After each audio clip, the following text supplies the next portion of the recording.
Hello friends. स्वागत है आपका हमारे यूट्यूब चैनल आर के हिंदी कहानियों में। आज की कहानी है साची के साथ वक्त ने कैसा मजाक किया। मिश्रा जी, अब तो आप खुश हैं ना? आपका काम हो गया।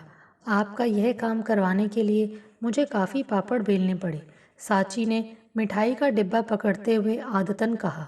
भाभी जी, बस आपकी कृपा है, वरना इस छोटी सी जगह में बच्चों से दूर रहने के कारण मेरा तो दम ही घुट जाता। मिश्रा जी ने खीसे निपोरते हुए कहा। साची की निगाह मिठाई से ज़्यादा लिफाफे पर टिकी थी और उनके जाते ही वह लिफाफा खोलकर रुपए गिनने लगी। 20,000 के नए नोट देखकर चेहरे की चमक दोगुनी हो गई थी। साची के पति पल्लव ऐसी जगह पर कार्यरत थे कि विभाग का कोई भी पेपर, चाहे वह ट्रांसफ़र का हो या प्रमोशन का या फिर विभागीय खरीदारी से संबंधित, बिना उनके दस्तखत के आगे नहीं बढ़ पाता था। बस इसी का फ़ायदा साची उठाती थी। शुरू में पल्लव साची की ऐसी हरकतों पर गुस्सा हो जाया करते थे, बार बार मना करते थे, आदर्शों की दुआई देते थे, पर लोग थे कि उनके सामने दाल ना गलती देख घर पहुंच जाया करते थे और साची उनका काम करवाने के लिए उन पर दबाव बनाती। यदि उन्हें ठीक लगता तो वे कर देते थे। बस लोग मिठाई का डिब्बा लेकर उनके घर पहुंचने लगे। साची के कहने पर फिर गिफ्ट या लिफाफा भी लोग पकड़ाने लगे। इस ऊपरी कमाई से पत्नी और बच्चों के चेहरे पर छाई खुशी को देखकर पल्लव भी आंखें बंद करने लगे। उनके मौन ने साची के साहस को और भी बढ़ा दिया। पहले अपना काम कराने के लिए लोग जितना देते, साची चुपचाप रख लेती थी, किंतु जब इस सिलसिले ने रफ्तार पकड़ी तो वह डिमांड भी करने लगी। पत्नी खुश, बच्चे खुश तो सारा जहां खुश। पहले जहां घर में पैसों की तंगी के कारण किचकिच होती रहती थी, वहीं अब घर में सब तरह की चीज़ें थीं। यहाँ तक कि बच्चों के लिए अलग अलग टीवी एवं मोटर बाइक भी थी। साची जब भी अपनी कीमती साड़ी और गहनों का प्रदर्शन क्लब या पार्टी में करती तो महिलाओं में फुसफुसाहट होती थी, पर किसी का सीधे कुछ भी कहने का साहस नहीं होता था। कभी कोई कुछ बोलता भी तो साची तुरंत कहती, अरे इस सब के लिए दिमाग लगाना पड़ता है, मेहनत करनी पड़ती है, ऐसे ही कोई नहीं कमा लेता। कहते हैं लत किसी भी चीज़ की अच्छी नहीं होती, और जब यही लत अति में बदल जाती है तो दिमाग फिरने लगता है। यही साची के साथ हुआ। पहले तो जो जितना दे जाता वह थोड़ी ना नुकर के बाद रख लेती, लेकिन अब काम के महत्व को समझते हुए नजराने की रकम भी बढ़ाने लगी थी। साची की समझ में यह भी आ गया है कि आज सभी को जल्दी है तथा सभी एक दूसरे को पछाड़कर आगे भी बढ़ना चाहते हैं, और इसी का फायदा साची उठाती थी। कंपनी को अपने स्टाफ के लिए कुछ नियुक्तियां करनी थी। पल्लव उस कमेटी के प्रमुख थे। जैसा कि हमेशा से होता आया था कि मेरिट चाहे जो हो, जो चढ़ावा दे देता था उसे नियुक्ति पत्र मिल जाता था तथा अन्य को कोई न कोई कमी बताकर लटकाए रखा जाता था। एक जागरूक प्रत्याशी ने इस धांधली की सूचना सीबीआई को दे दी और उन्होंने उस प्रत्याशी के साथ मिलकर अपनी योजना को अंजाम दे दिया। वह प्रत्याशी मिठाई का डिब्बा लेकर पल्लव के घर गया। उस दिन सांची कहीं बाहर गई हुई थी, अतः दरवाज़ा पल्लव ने ही खोला। उसने उन्हें अभिवादन कर मिठाई का डब्बा पकड़ाया और कहा, सर सेवा का मौका दें, क्या काम है? पल्लव ने प्रश्नवाचक नज़र से उसे देखते हुए पूछा। सर मैंने इंटरव्यू दिया था, तो क्या तुम्हारा चयन हो गया? जी हाँ सर, पर नियुक्ति पत्र अभी तक नहीं मिला है। कल ऑफिस में आकर मिल लेना, तुम्हारा काम हो जाएगा। धन्यवाद सर। लिफाफा खोल कर तो देखिए, इतने बहुत हैं या कुछ और का इंतज़ाम करूं? अरे इसकी क्या ज़रूरत थी, जितना भी है ठीक है, पल्लव ने थोड़ा झिझक कर कहा, क्योंकि उनके लिए यह पहला मौका था। यह काम तो साची ही करती थी। सर, यह तो मेरी ओर से आपके लिए एक तुच्छ भेंट है, प्लीज़ एक बार देख तो लीजिए, उस प्रत्याशी ने नम्रता से सिर झुकाते हुए कहा। पल्लव ने रुपए निकाले और गिनने शुरू कर दिए। तभी भ्रष्टाचार निरोधक दस्ते के लोग बाहर आ गए और पल्लव को धर दबोचा तथा पुलिस कस्टडी में भेज दिया। साची जब घर लौटी तो यह सब सुनकर उसने अपना माथा पीट लिया। उसे पल्लव पर गुस्सा आ रहा था कि उन्होंने उसी के सामने रुपए गिनने क्यों शुरू किए, लेते समय सावधानी क्यों नहीं बरती? थोड़ा सावधान रहते तो मुंह पर कालिक तो नहीं पुतती। लोग तो करोड़ों रुपए का वारा न्यारा करते हैं पर फिर भी नहीं पकड़े जाते, और यहाँ कुछ 1000 रुपयों के लिए नौकरी और इज्जत दोनों जाती रही। इच्छाएं इस तरह उसका मान मर्दन करेंगी, यह उसने सोचा भी नहीं था। जान पहचान के लोग अब बेगाने हो गए थे। वास्तव में वह स्वयं सबसे कतराने लगी थी। सब उसकी अपनी वजह से हुआ था। पल्लव तो सीधे सीधे काम से काम रखने वाले थे, पर उसकी आकांक्षाओं के असीमित आकाश की वजह से पल्लव को यह दिन देखना पड़ा है। साची ने यह सोचकर कि पैसे से सब कुछ संभव है, शहर का नामी वकील किया, पर उसने साची से पहले ही कह दिया, मैडम मैं आपको बुलावे में नहीं रखना चाहता। आपके पति रंगे हाथों पकड़े गए हैं, अतः केस कमज़ोर है, पर हाँ मैं अपनी ओर से पूरी कोशिश करूँगा। पल्लव अलग से परेशान थे क्योंकि उनकी तबीयत ठीक नहीं चल रही थी। आश्चर्य तो साची को तब होता था जब उसे अपने पति से मिलने के लिए ही नजराना चुकाना पड़ता था। तो क्या सारा तंत्र ही भ्रष्ट है? अगर यह सच है तो यह सब दिखावा किस लिए? अपने वकील को यह बात बताई तो वह बोला, मैडम आज के दौर में बहुत कम लोग ईमानदार रह गए हैं। जो ईमानदार हैं उन्हें भी हमारी व्यवस्था चैन से नहीं रहने देती। आप जिन लोगों की बात कर रही हैं वे भी कहीं नौकरी कर रहे हैं।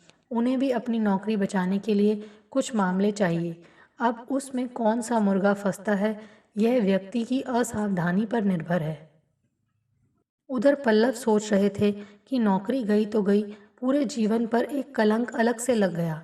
जिन बीवी बच्चों के लिए मैंने यह रास्ता चुना वही उसे अब दोष देने लगे हैं।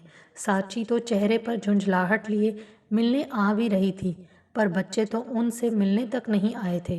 क्या सारा दोष उन्हीं का है? कितने अच्छे दिन थे जब साची के साथ विवाह करके वह इस शहर में आए थे। ऑफिस जाते समय साची उनसे शाम को जल्दी आने का वादा ले लिया करती थी। दोनों की शामें कहीं बाहर घूमने या सिनेमा देखने में गुजरती थी। अक्सर वे बाहर खाकर घर लौटा करते थे। हाँ, उनके जीवन में परेशानी तब शुरू हुई जब विनीत पैदा हुआ। अभी विनीत 2 साल का ही था कि विनी आ गई और वे 2 से 4 हो गए, लेकिन उनकी कमाई में कोई खास फर्क नहीं आया। हमेशा हंसने वाली साची अब बात बात पर झुंझलाने लगी थी। पहले जहाँ वह सच धज कर गर्मा गर्म नाश्ते के साथ उनका स्वागत किया करती थी, अब बच्चों की वजह से उसे कपड़े बदलने का भी होश नहीं रहता था। पल्लव समझ नहीं पा रहे थे कि क्या करें। बच्चों को अच्छे स्कूल में दाखिल करवाने के लिए डोनेशन चाहिए था। उस स्कूल की मोटी फीस के साथ दूसरे ढेरों खर्चे भी थे। कैसे सब कुछ होगा, कहाँ से पैसा आएगा, यह सोच सोचकर साची परेशान हो उठती थी। उन्हीं दिनों उनके एक मातहत का ट्रांसफ़र दूसरी जगह हो गया।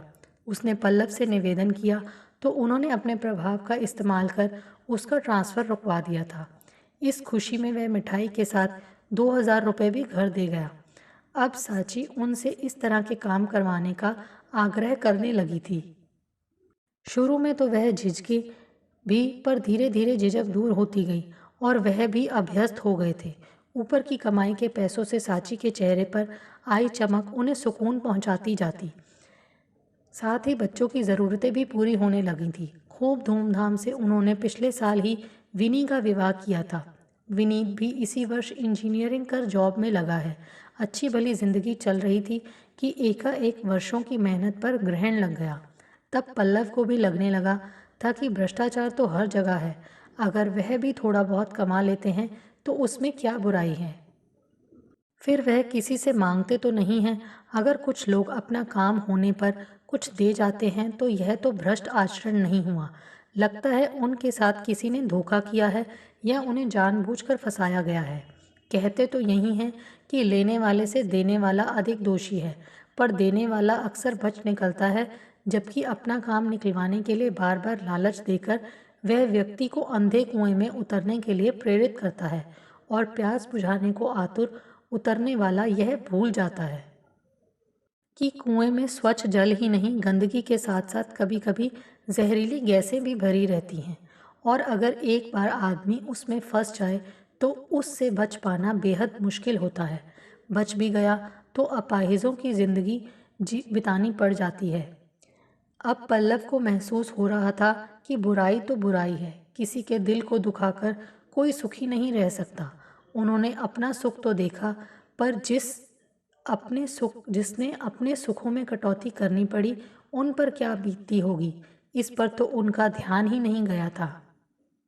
मानसिक द्वंद्व के कारण पल्लव को हार्ट अटैक पड़ गया था।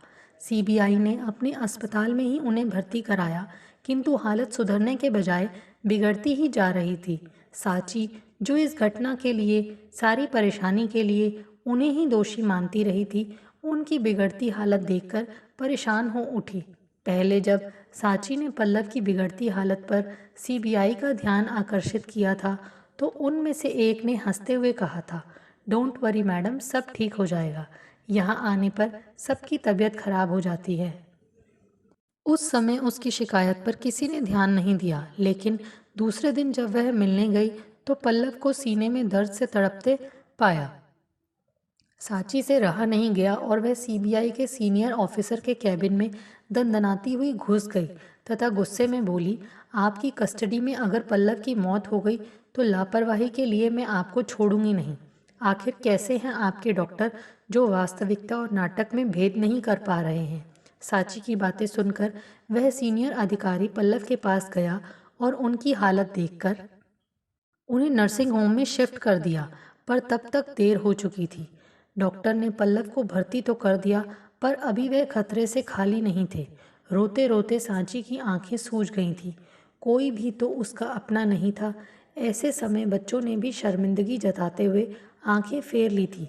इस दुख की घड़ी में बस उसकी छोटी बहन विभा जब तब उससे मिलने आ जाया करती थी, जो बहन को समझा बुझाकर कुछ खिला जाया करती थी। साची टूट एवं थक चुकी थी। जाती भी तो जाती कहाँ। घर अब वीरान खंडर बन चुका था। अतः वह वहीं अस्पताल में स्टूल पर बैठे पति को एकटक निहारती रहती थी। पल्लव को सांस लेने में शिकायत होने पर ऑक्सीजन की नली लगाई गई थी।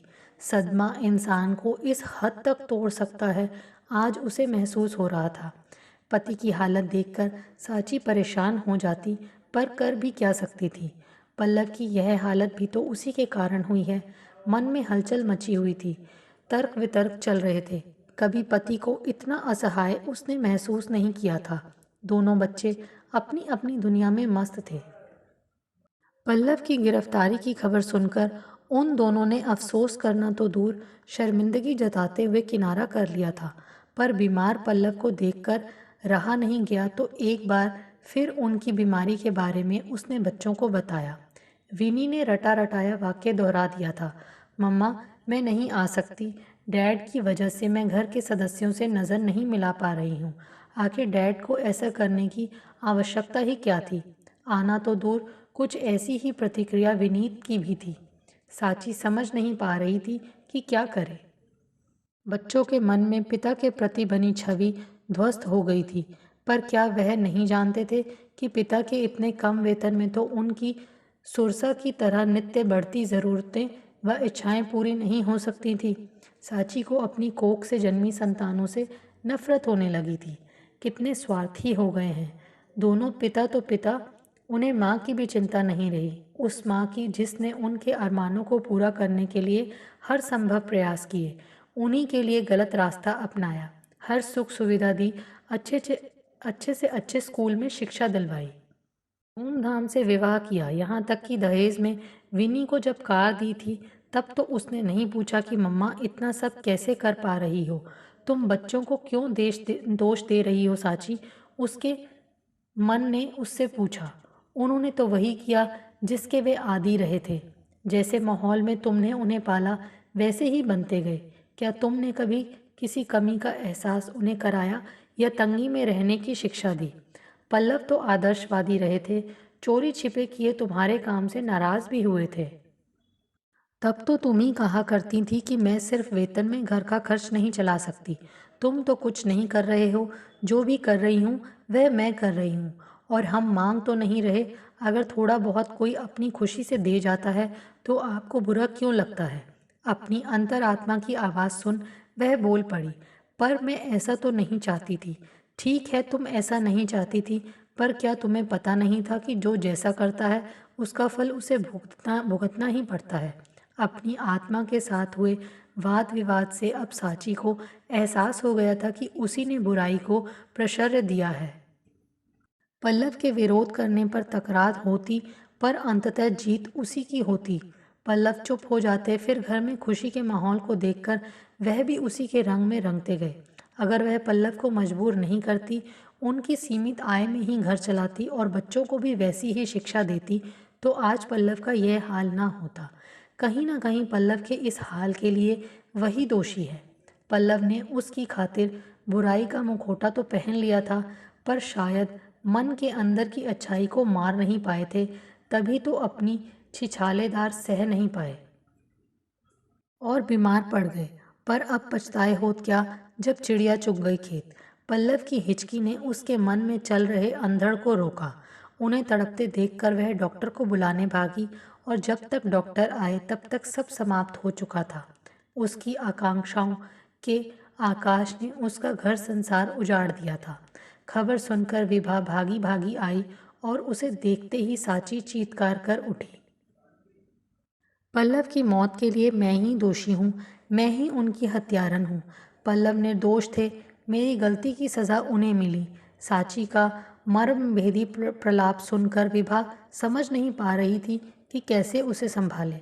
सच्चाई का एहसास एक न एक दिन सबको होता है, पर यहाँ देर हो गई थी। आपको हमारी ये कहानी कैसी लगी, प्लीज़ कमेंट करके ज़रूर बताइए। अगर आप इस चैनल पर नए हैं तो इसे सब्सक्राइब करें और शेयर करें। Thank you.